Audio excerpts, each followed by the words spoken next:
the 2025 local election candidate briefing presentation. Welcome to everybody. Kia ora, welcome. We're just about to open up. Thanks for coming along.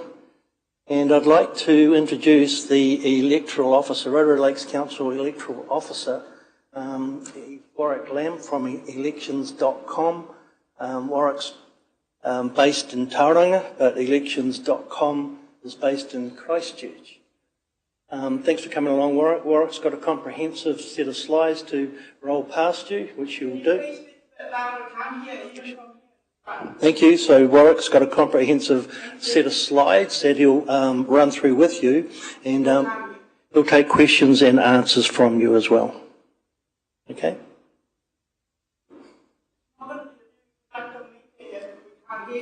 Okay, cool. So Warwick's got some slides that he'll run past you, everybody, and then he'll have an opportunity to ask questions to Warwick. Okay? Thank you. Over to roll this forward. Cool. Excellent. All right. Can you hear me okay? Great. As Rick said, my name is Warwick from a company called elections.com. I'll tell you a bit about myself in a minute. I've got about 50 odd slides to go through. I love PowerPoint. I'm going to read every word on every slide. Not. Okay, it's not going to be death by PowerPoint.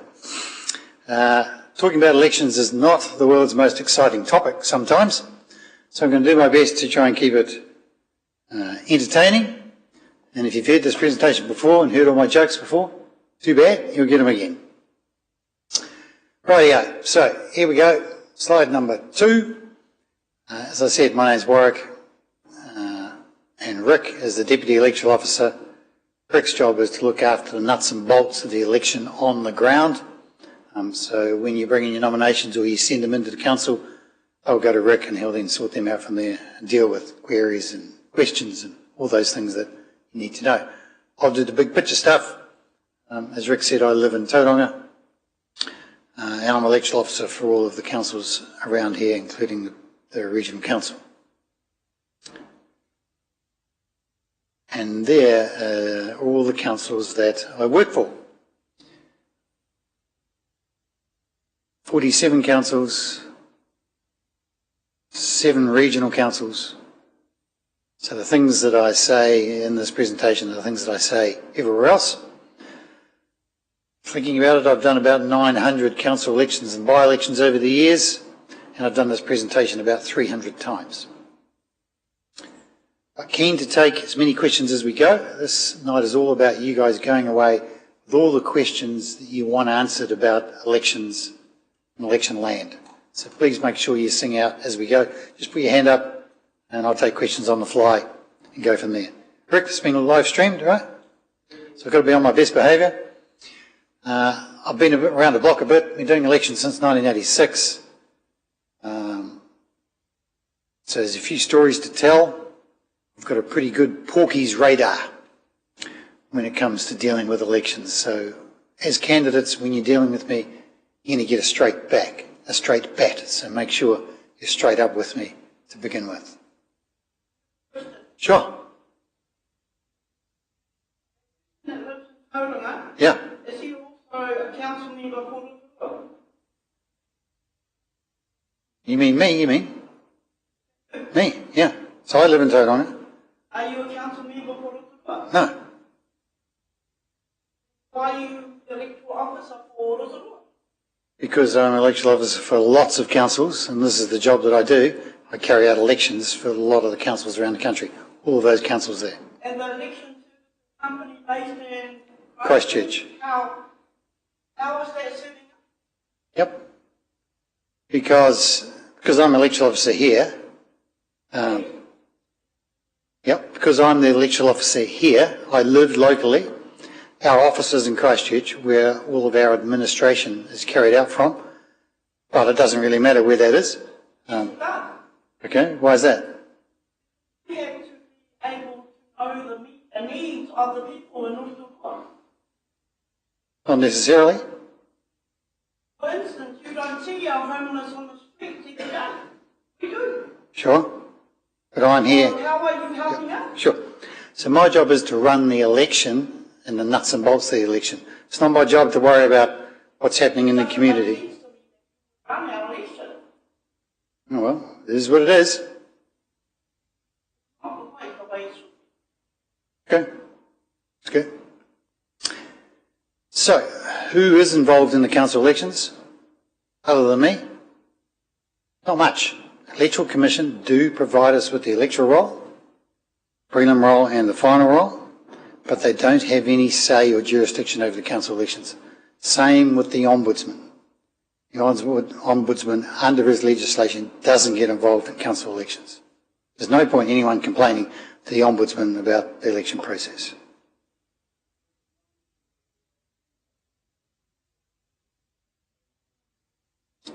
Correct. So the only person that I answer to, as I say on that slide there, is a district court judge. He's the only one that can tell me what I might have done wrong, if I've done anything wrong, or give direction. Same with information requests, LGOIMA, Local Government Information and Meetings Act. I'm external to council, a private company, so I don't deal in information requests. Having said that, the election process is entirely transparent. If anybody wants to know anything, just ask and I'll tell you. Know all the numbers. Our process is wrong. No, it's not wrong. Because we have people living in other cities trying to have authority over us. We have our own leaders and our own people in our own cities. Sure, that's good. Let's move on. That's wrong. What's local government all about? As many of you will know, council is a complex business. Lots of pieces of legislation, and those are the big issue items that council does. Complex business. Andrew, how many full-time equivalent staff? 504 FTEs. What's your annual turnover? Rates and capex? $200 million, so big business. It is a big deal, standing for council. It's not a 5-minute job.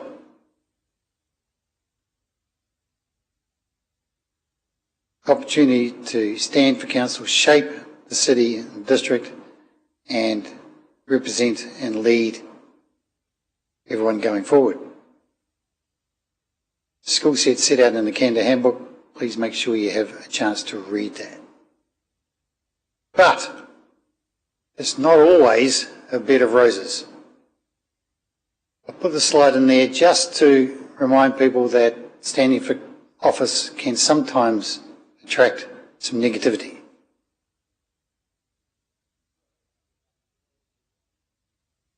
Perhaps a lot of negativity sometimes, depending on the situation.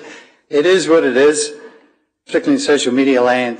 You guys will be aware of this, but when you're out at campaign meetings or community events or meet the candidate sessions, just do the obvious of check where the exits are, work out your de-escalation point, remind yourself of what you could do if things did get a bit messy and you felt that your safety was compromised. And you can go to the police. So just be aware of all of these things. It's not always a bed of roses. Sure, standing for council, being on council is really positive as well. There's lots of good positive things to come with it. But just be aware of that stuff. So in the Canada Handbook is the job description of the key tasks that elected members do. Put it right there. Bullet point number 1. Represent interests of council and the community. Sure. The city is the community. Correct. So if we have processes where other people are living somewhere else, how is that being achieved? That's okay. That's not something that I'm getting involved in. That's about the point. Yep. But it's not part of running an election. How hard is running an election? Not hard. Sure. Remember that elected members only employ one person, Council CE, Andrew. Andrew then looks after the other 504 council staff. And these are some of the core competencies that are handy to have if you're an elected member.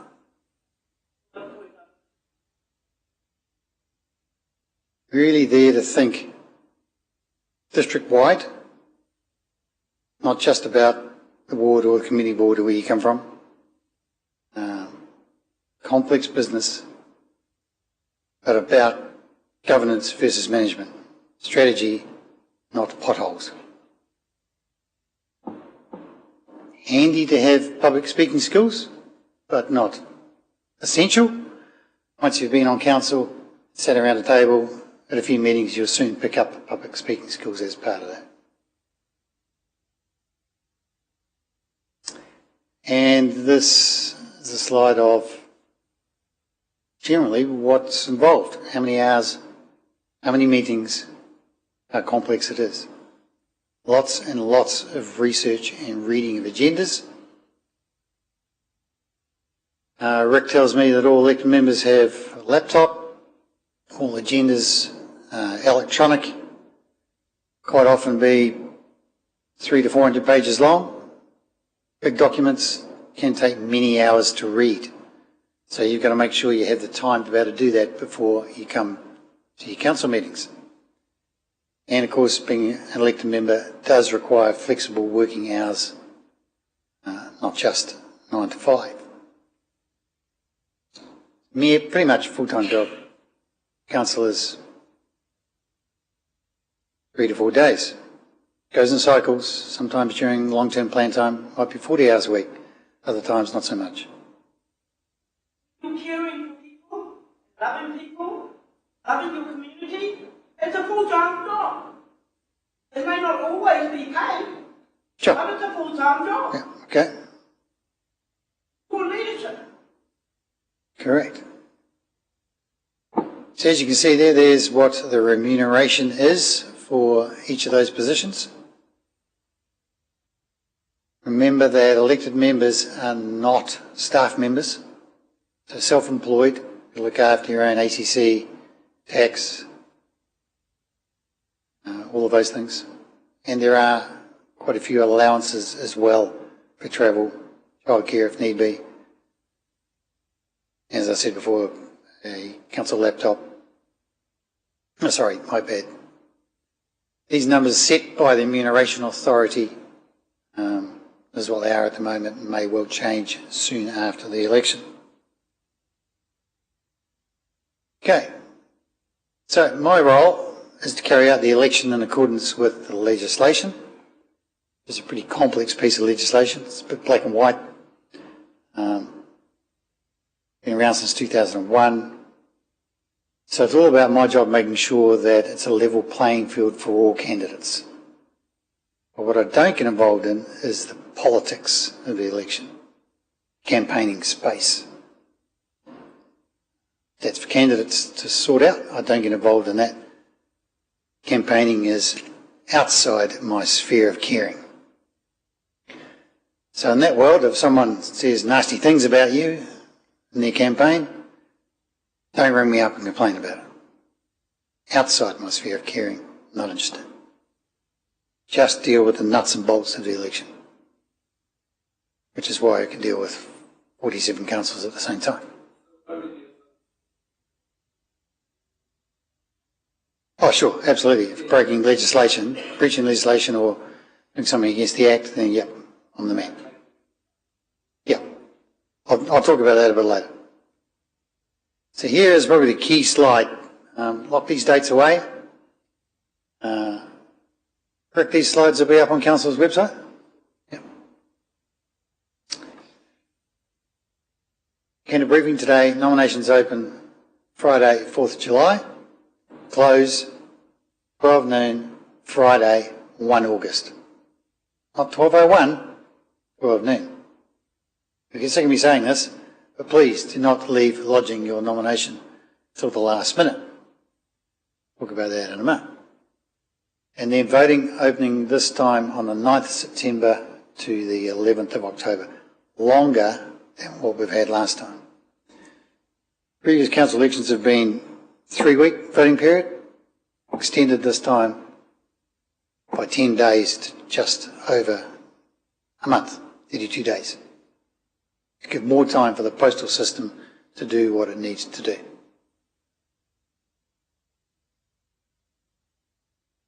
And then council's inaugural meeting, first meeting, scheduled for the 22nd of October.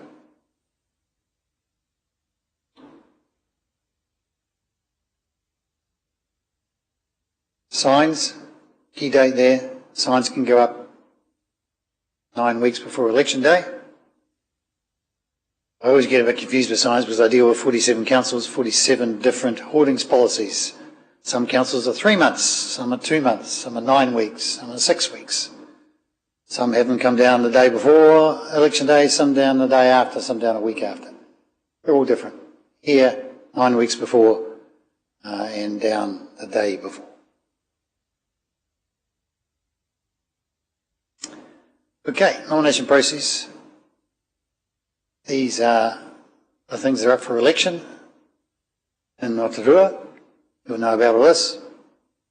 3 wards, 2 committee boards, Plenty Regional Council, which I'm EO, Waikato Regional Council.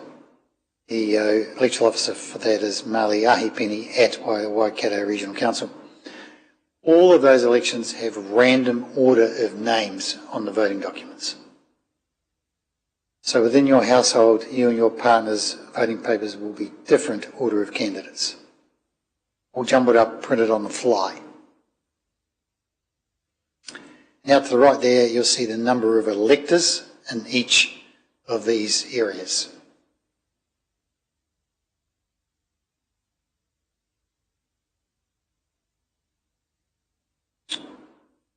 At the same time, Council is having a Māori ward poll, as required by the legislation.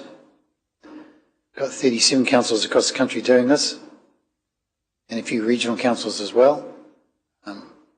Here, Māori ward poll, and that is the wording of the questions. I vote to keep or I vote to remove the Māori ward. Everyone on the electoral roll gets to vote for that.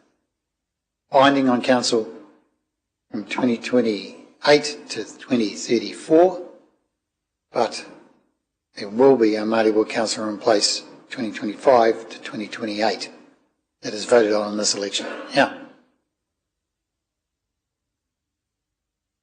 Shall I say it again? Okay, is it better if I talk to the microphone like that? Okay. Why is that there? I vote to remove the Māori ward. Because that's what the legislation requires. Because that is what the legislation requires. Why? Why that sort of process? I don't understand that Māori owns most of the land around. Sure. Okay, so as you can see, here is the general ward and here is the Māori ward map thereof. Yeah, the landowner. Yep.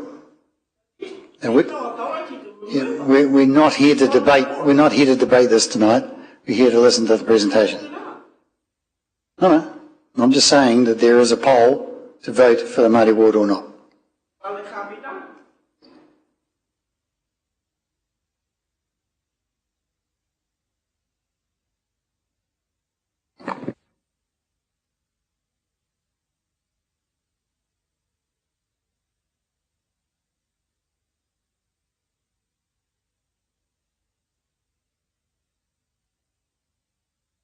Okay.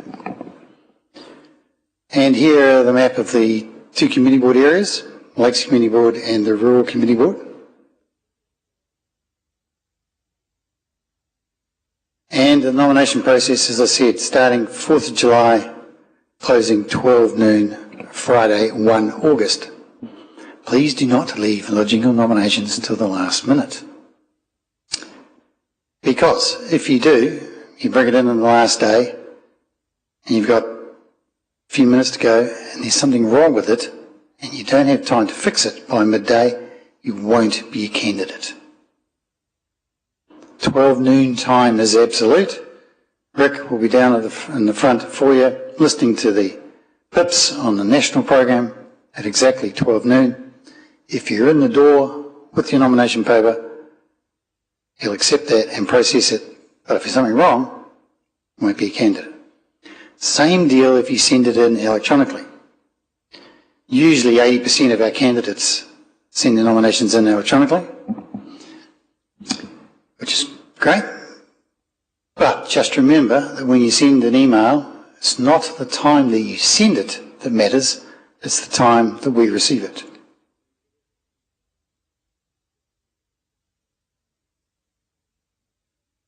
Yeah, so if you really want to get it sorted, come in and do it in person. But if you send it by email, then be processed in the same manner, and then we'll send a confirmation email saying it's okay. But if time is critical, I wouldn't do that. Remember, as I said before, if you send an email at, like someone did in Tauranga last year, at 11:58 a.m, it's not the time you send it, it's the time you receive it. The time I went through cybersecurity, Council's email server turned up at 12:01. Not a candidate. They're grumpy. Not the time you send an email, the time that we receive it. And you've got to provide evidence of New Zealand citizenship. If you're doing your online banking online, it's okay. We just want to see a copy of the transaction receipt when you send it. And you can, on the voting papers, have your commonly used name. If your name is Edward, you can be Ted. Martin, you can be Marty. Whatever name you're known by in the community is what you can have on the voting papers. As long as you're commonly known by that name, you can write anything for that reason. You can have a party affiliation. Not really a party affiliation. You can have affiliation. Can be pretty much anything. Independent, truly independent, completely and utterly always independent. Rates control, more democracy, less bureaucracy, pretty much anything you like, provided it's not too long or confusing or offensive, and that decision is up to me. Too long is 38 characters, a space is a character. Yeah.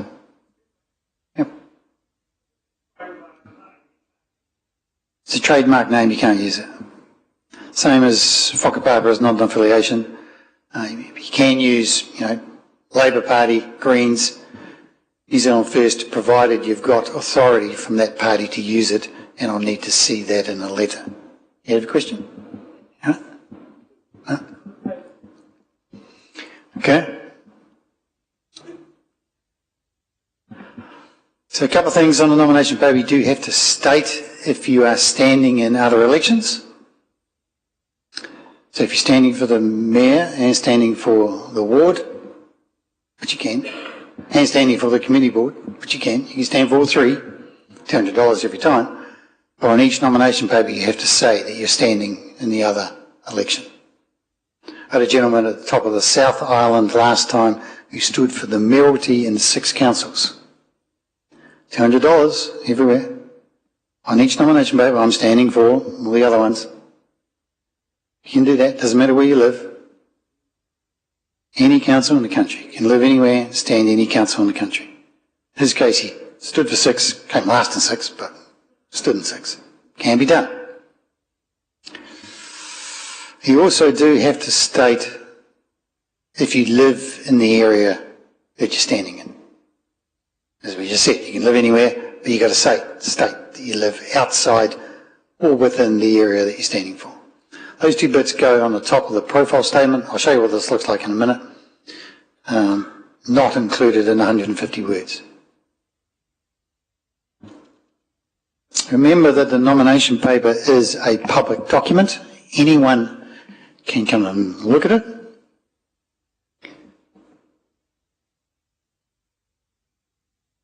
So remind your nominator and seconder that their details may well be in the public domain.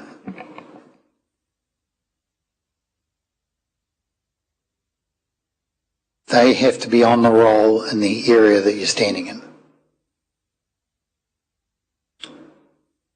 Here's the nomination paper for the mayor. On the back side is that little snib of the bank details. Possibly my pointer thingy is not working. No, better not do that. As you can see there's the bank account details that you can send it to and, pay it to, and Rick's email address where you can send the nominations to. The most recent census.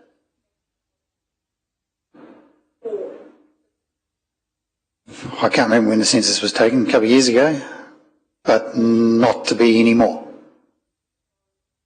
How do we get that information? Which information? Well, that's a question. Yeah, that's a question for the stats department. It's population. That's a question for the statistics department, of which I don't know the answer to. The council? No. They don't have it? No. Oh, where is it? Does he? It's with the stats department, a government department. That'll be access. Which government department? There's so many.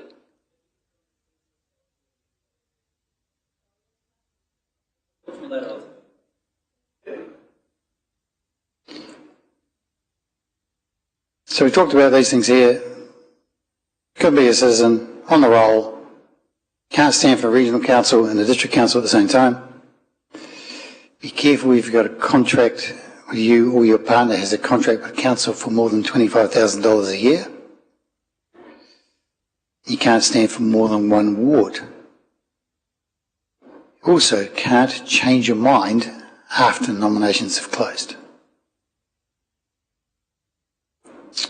As I said, you can stand for the mayor, ward, community ward, and for the Māori ward, you don't have to be on the Māori roll. You nominate it and second it, do, and vice versa.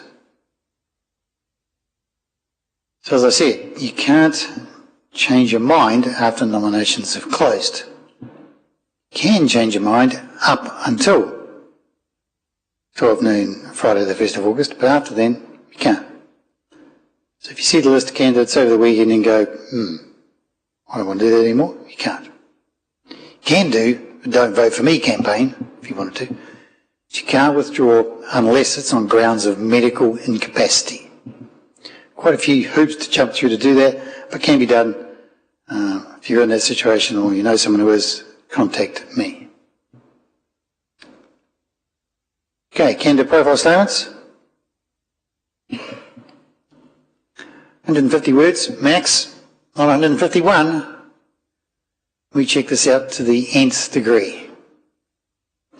People get creative putting hyphens between words that shouldn't have hyphens, or come up with sneaky acronyms. Website address, one word, phone number, one word, Facebook link, one word. About you, what you're standing for, what your policies are, not about someone else, not about another candidate, not about the CE, not about the electoral officer, about what you're standing for and why you want people to vote for you. Keen on it electronically? Please don't give it to us as a PDF because it's hard to copy and paste from a PDF. The same with something handwritten. If you give us a handwritten one, we've got to retype it, open to error. And those profiles do go on Council's website a couple of weeks after nominations have closed when they've been signed off for print. As the nominations come in, this time we will be posting the candidate details onto Council's website. That links through to our site and that will show candidate's name, affiliation, mobile and email, but not physical address. We won't be putting the physical address of candidates in the public domain. Any questions about that?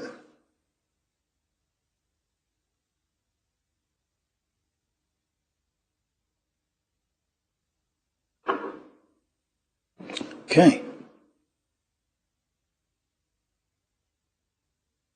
Photos. Yes, you can have a photo, colour, taken within the last 12 months. And sure, my photo is taken within the last 12 months. Not. We check this. Rick will sing out if we think that your photo that you provided doesn't look like you, or if we think it's been taken more than 12 months ago, and I'll probably delve into the metadata in the photo to check to see if that is the case. Keen on it electronically, as high a res as you can get, colour, but no hats, no dark sunglasses, no pets, no babies, no other people, no trees, nothing fancy, no parrots, head and shoulders shot taken against a nice, clean background. But you can smile. It's not a passport shot. You don't need the drug dealer look. Pretty straightforward. Keen on them electronically, of course. And there is what the profile looks like. It's the format of how it will appear, with the name, first name in lowercase, surname in caps, followed by the affiliation, proven, dedicated, real, whatever you like. And then my principal place of residence is or is not within the area that I'm standing, and I'm also standing for other elections if you were standing for other elections. And then bang into 150 words.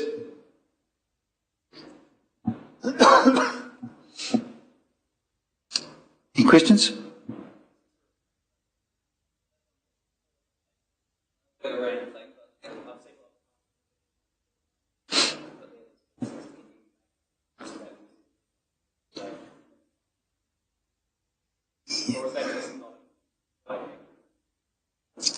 It depends on the length of it and the space provided when we go to format and print it. So, for example, that there's probably not a good example because it's each line's got a return.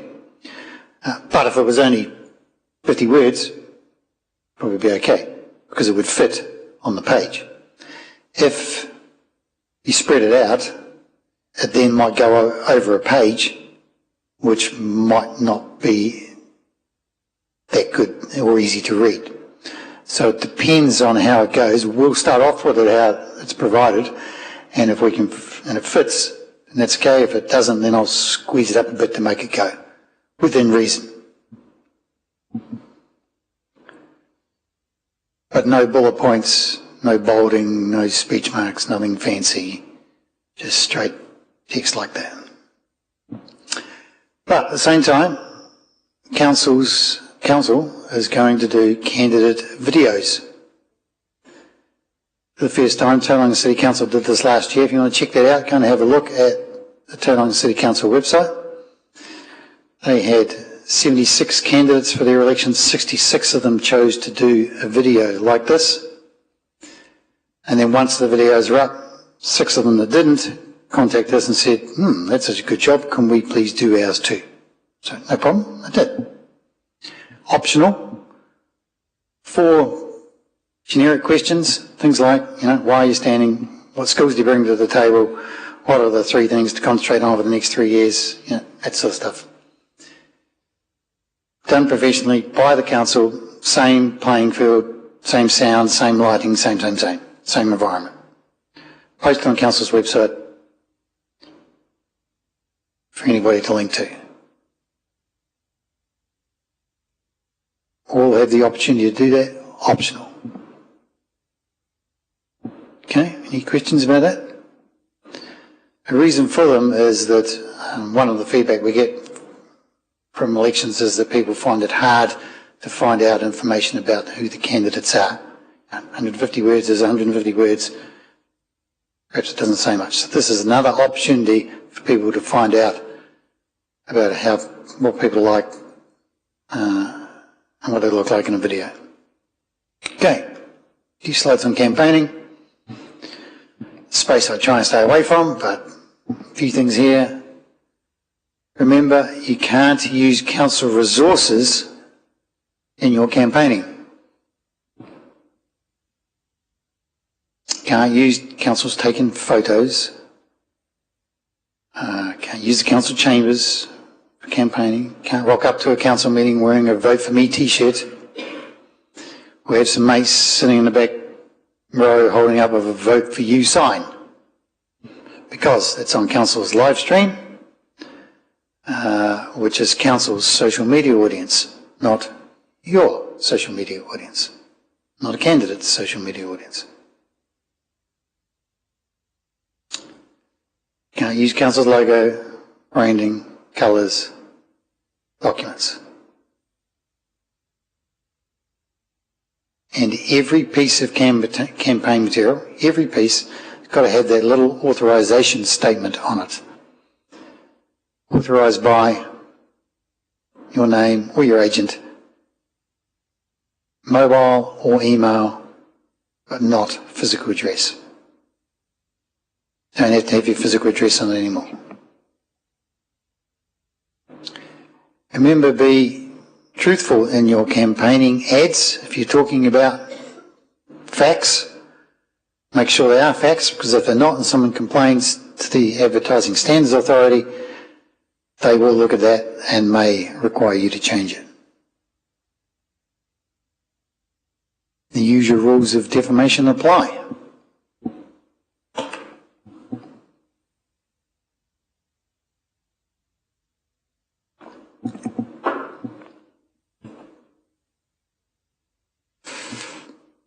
Social media gets a bit tricky. Remember, Council's social media channels can't be used for electioneering campaigning because they're Council's social media channel, not a candidate's social media channel.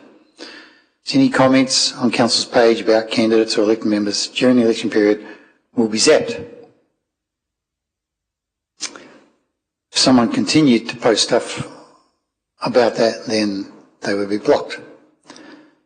Some councils delete the option for comments to be on posts during the election period.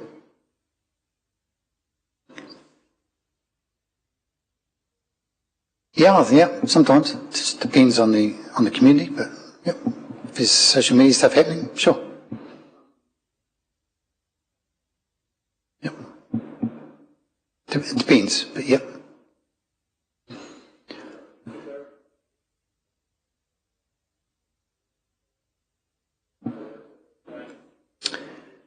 Yeah, good question. So candidates, elected members, can take Council's posts and send them out to their audience, no problem at all, with comments, with campaign messages.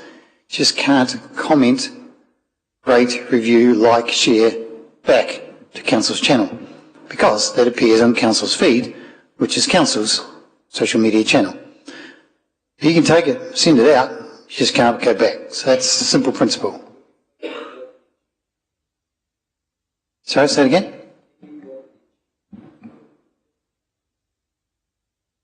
Maybe. I'm not a social media expert, but that's why sometimes councillors will stop the comments. But you can, as I say, you can take it, send it out, just don't go backwards. All right?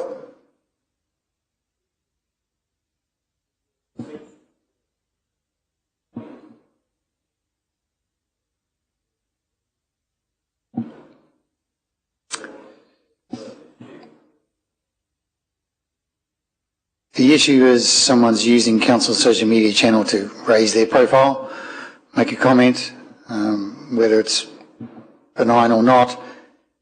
It depends. If it's profile raising, then it will be stopped.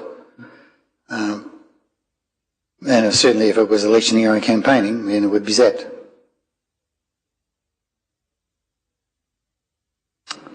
Depends.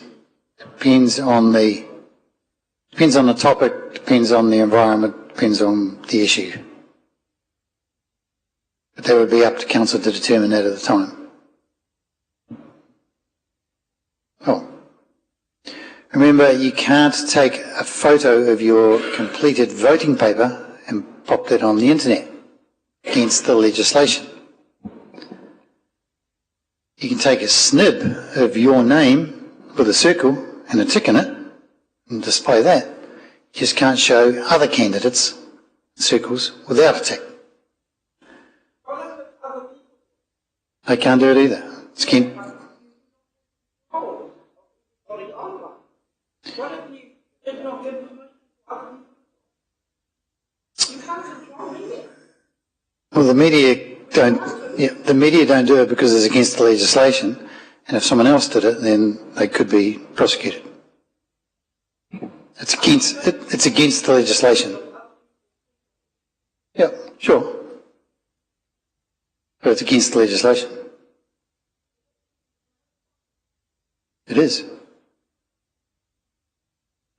Signs, not my most favourite topic. Signs, always a few issues, as I said before.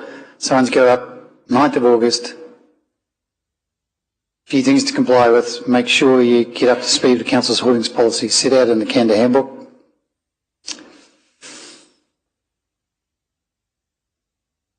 Nine weeks. Complaints about placement, size, that sort of stuff goes to the Council's enforcement team. Complaints about lack of authorisations come to me. Remember, the cost of the wood that holds up your sign is not an election expense, nor are the screws attaching to it. It's just the cost of the sign.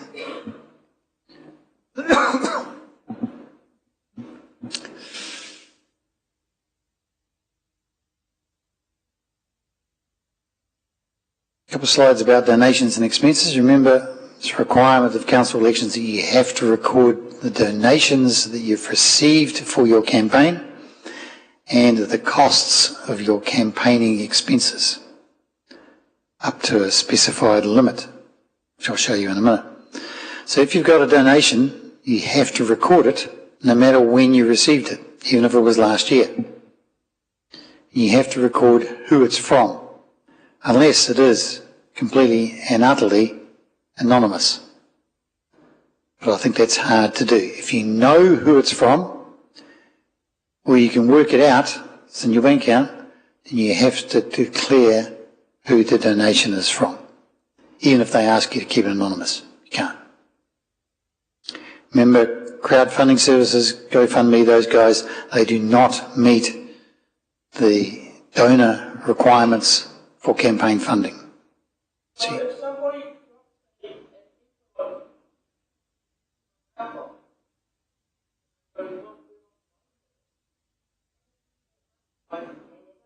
No, that's okay. You can declare that on your return as an anonymous donation. If you can't work it out, no, that's fine.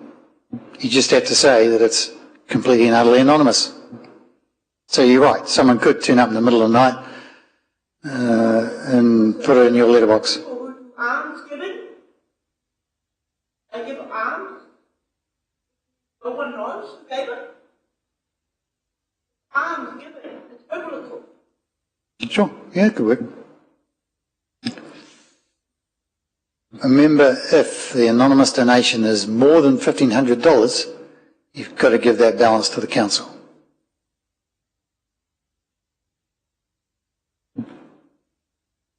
So there are the expenditure limits, the maximum amount that you can spend on your campaign, including GST.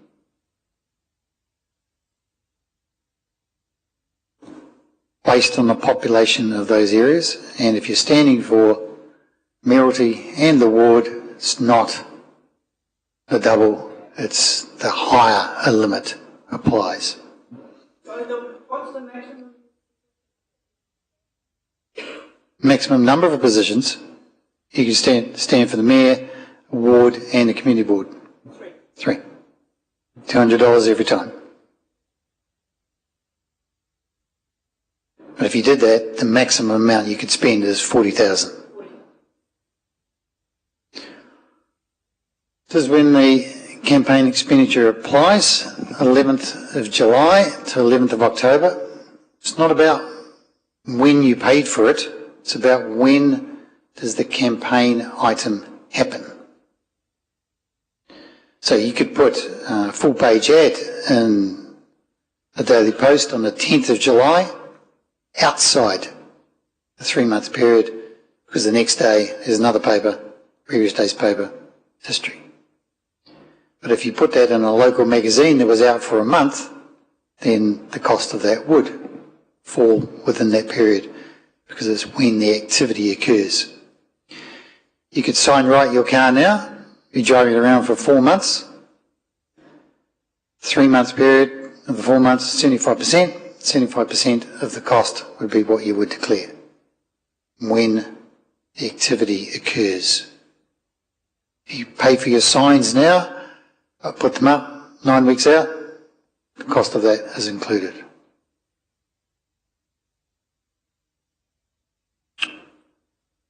Got to put that in the nation's expenses form.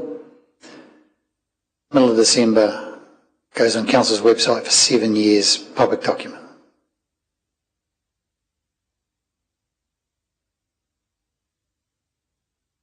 You get your $200 deposit back once you put in that form and you've got more than 25% of the votes of the lowest successful person in that election.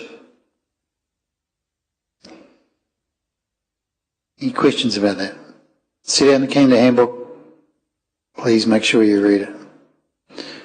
Okay, a few election offences. Be careful about these. Treating, bribery, undue influence. You can meet some of your mates down a local pub and shout them a drink. No problem. You just can't say, here's this drink if you vote for me. That's treating.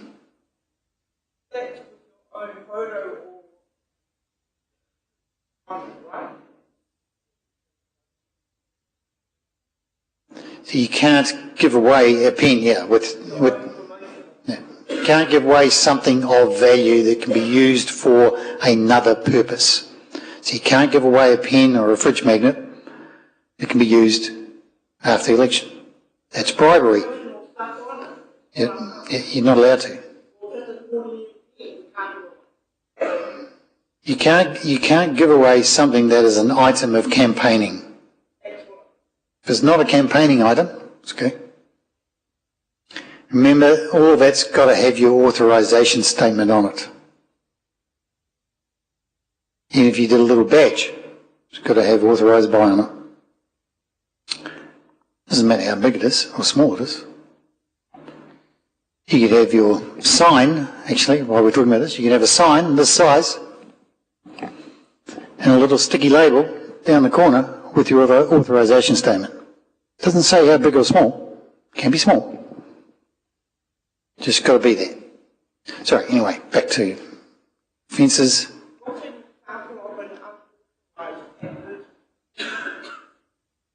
A billboard that doesn't have the authorisation statement on the bottom of it.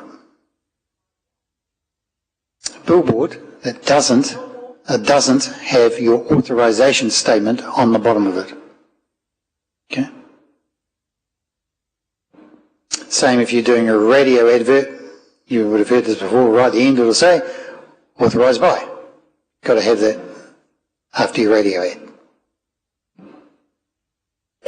So there's a good example of good sign on the left and a not so good one on the right, where there are other candidates with nothing or crosses. Had a few people do this before, reported to the police, prosecuted. Please do not go there. And there's the authorisation statement on the bottom, although it doesn't require the address anymore.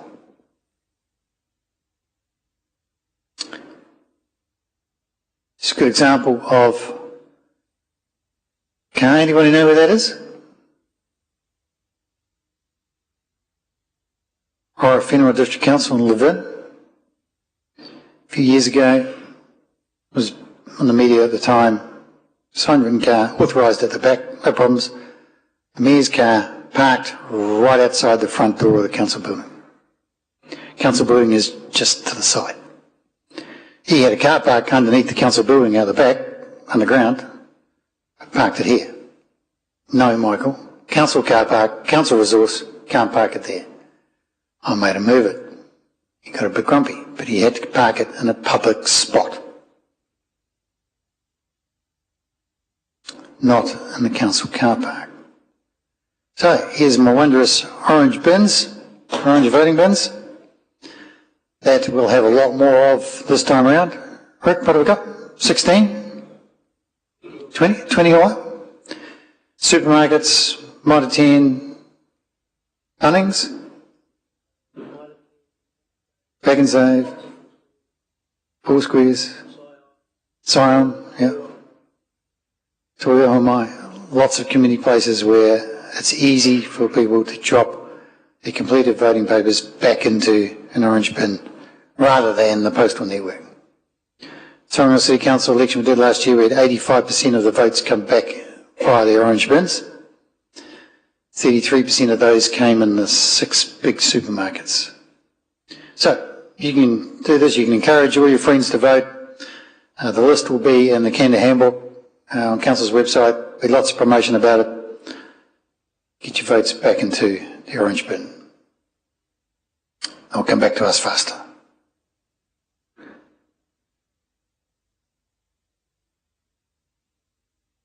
Nearly finished, only a few slides to go. As I said before, the Electoral Commission only provides us with the electoral roll. Prelim roll comes out next week. And the final roll, 1st of August, is what we use to send the voting papers to.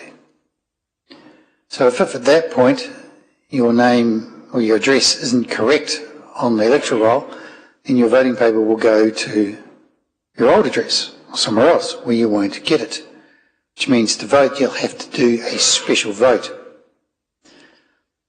Come to the council office for those that haven't got their voting papers or on the unpublished roll, or the dog's chewed it up, you've lost it. Come in, see Rick, we'll sort out a special vote.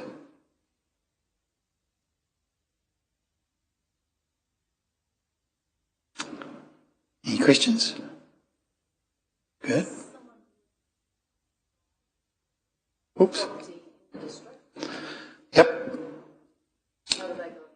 Yep. So it's got a non-resident ratepayer. If someone lives outside the area, outside the district, but owns a property here, they can apply to go on the non-resident ratepayer roll and then be given a vote, provided they're on the electoral roll where they live.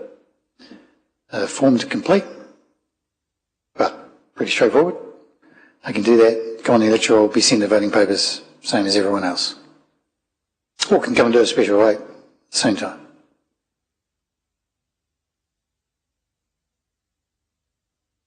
Election results produced on the day.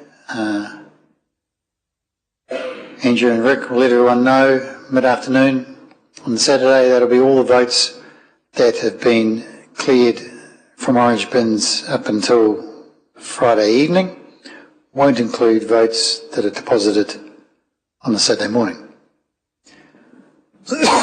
We'll get those later in the day on Saturday, process them and add them to produce the preliminary result on the Sunday sometime. And then the final result after specials have been counted a few days later. Probably the Thursday, possibly the Wednesday. Then after that, as I said on the timetable slide, there was a date for the inaugural meeting, which was, what's the date, Rick? 22 October. Formal process, quite a big deal, friends and whānau. Oath of allegiance process, quite a ceremony, and followed after that, council's induction process will kick in and go from there. Just about finished. Here are all the key documents. Most important one being the Canada Handbook. It's up on council's website now. Yep. Along with the nomination papers. Check that out. Talk to Rick if you want a hard copy. Those are the documents you can read. Canada Handbook goes into all the things that I've talked about tonight in a bit more detail.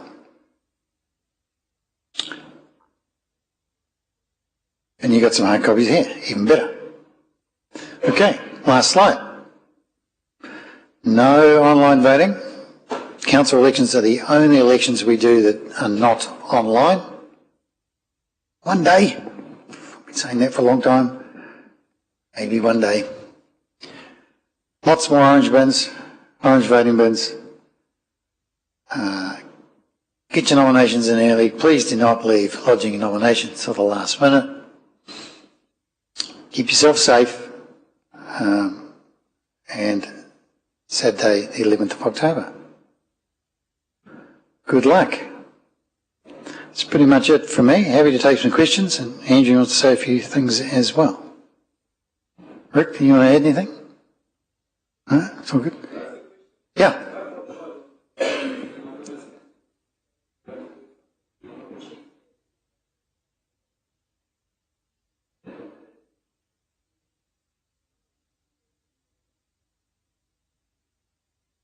Yeah. Good question. Council is a complex, big beast. To make things happen, you've got to convince your other councillors to do that, and you have a council resolution in a meeting to do that. It's not, a 5-minute job. But if everybody agrees that that's where they want to go, then you can do that. But yes, hard as one person to make changes.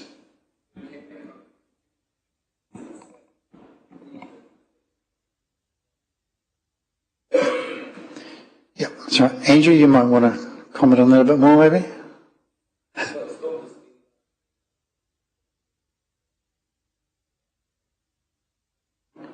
Good question.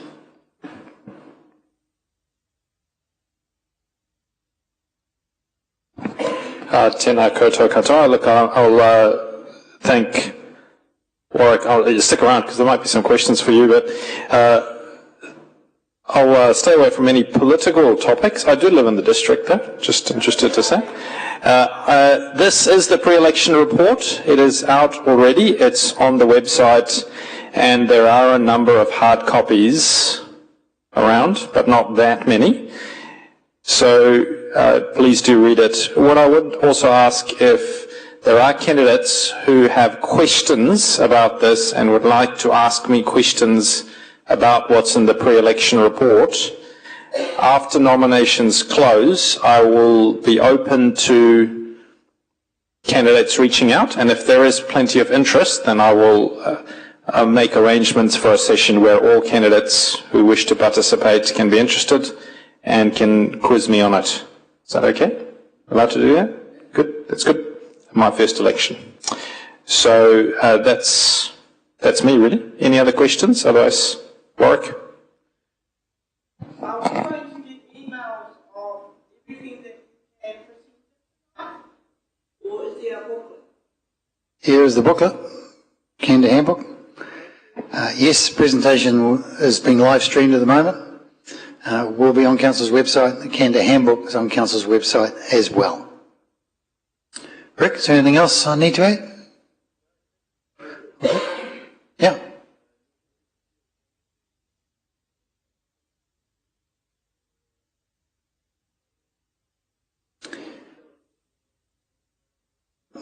So the amounts that were on the slide and in the handbook are what the Remuneration Authority numbers are as at now. But of course, after the election, the Rem Authority will update that at some point. It's different for every council, and that is what it is now, but it will change. Yeah.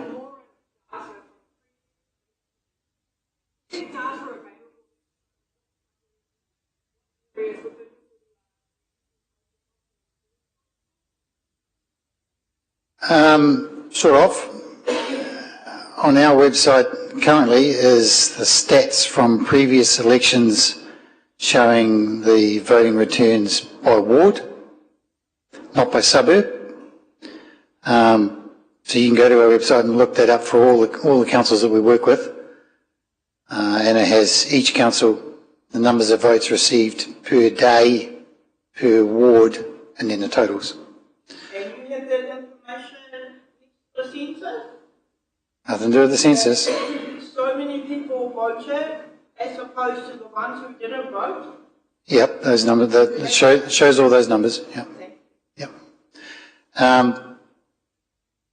What we can't do is provide any demographic information, because in the electoral roll we don't get the date of birth nor gender from the Electoral Commission, so we can't deep dive into it to do that at this point in time.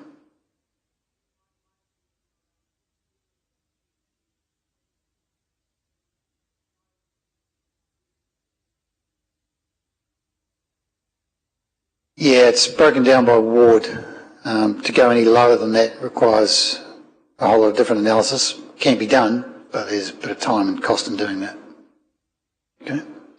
All right. Well, thank you. Looking at the candidates tonight, there isn't a fair representation of the cultures that we have existing in. Okay. Well, thank you for coming along tonight. Appreciate your comments and questions, and all the best.